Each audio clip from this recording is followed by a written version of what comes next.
would say the most important activity is open innovation itself. And there are three particular aspects that are worth considering for all of us. Do we have a culture to embrace alternate views that exist outside of our company? Do we have the right support mechanisms in place to support our innovators and the teams? And are we measuring the financial and non-financial returns that we're getting from our teams? When I think about the culture at National Grid, we have over 400 projects in our portfolio at any point in time, of which the vast majority are working with startups and external companies. We've spent a lot of time making sure that our teams have the right support mechanisms in place and operating model that we can build upon and learn from previous experiences and pass those learnings on to the next projects.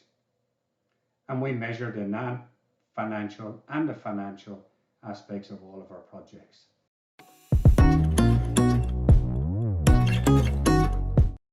We measure open innovation by measuring the financial, environmental and societal impact that our innovation portfolio is bringing.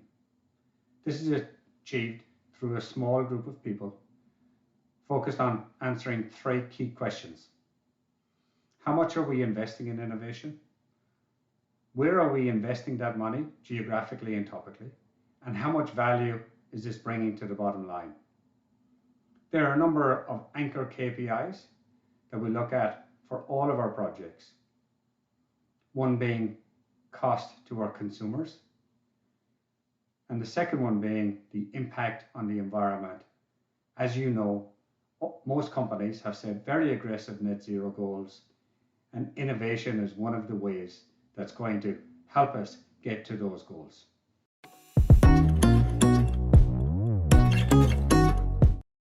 National Grid has always been embracing open innovation. However, 3 years ago, our CEO had the foresight to create a new group called National Grid Partners. He set this up with a view to having a group-wide investing and innovation arm.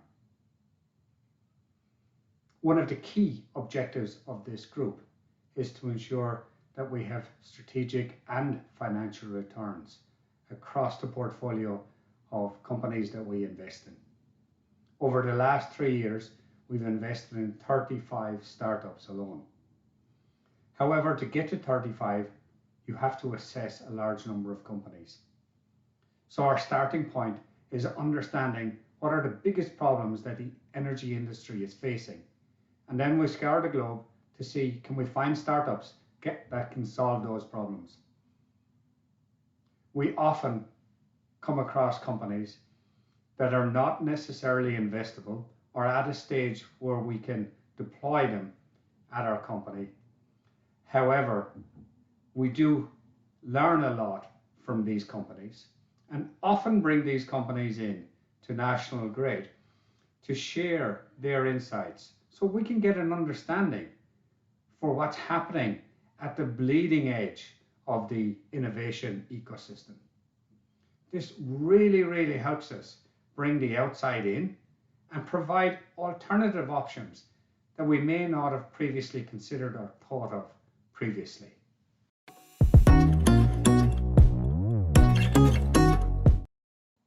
As with most companies, COVID impacted how we collaborate and communicate in a remote world. I would say COVID has had a positive and a slightly negative impact on innovation. On the negative side, due to physical restrictions, it has slowed down some of our demonstrations and pilots. However, it's much easier now to connect with people and collaborate in a remote setting. We have to travel less, which is reducing cost, reducing our carbon footprint, and also improving our effectiveness and efficiency in communicating and collaborating.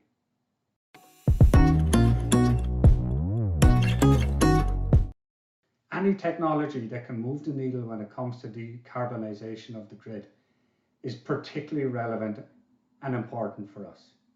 any technology that helps us transition our gas network to net zero in an affordable manner for our consumers, anything that helps us solve the disconnect between increasing electrification, the intermittency of renewables, and the desire to keep costs low.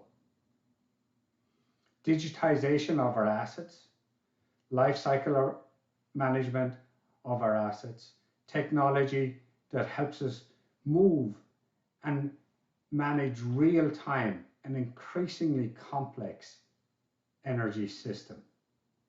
This will include areas such as machine learning, artificial intelligence, digital twins, and this all needs to be supported by a really strong cyber security background. When we think about some of the challenges that we face, the challenges that we all face, not just in the energy sector, is how do we embrace these new technologies faster to drive us forward to decarbonizing the globe. National Grid is playing its part in one way by setting up what's called Next Grid Alliance, a consortium of global utilities committed to collaborating to drive innovation, share best practices, and decarbonize the energy system.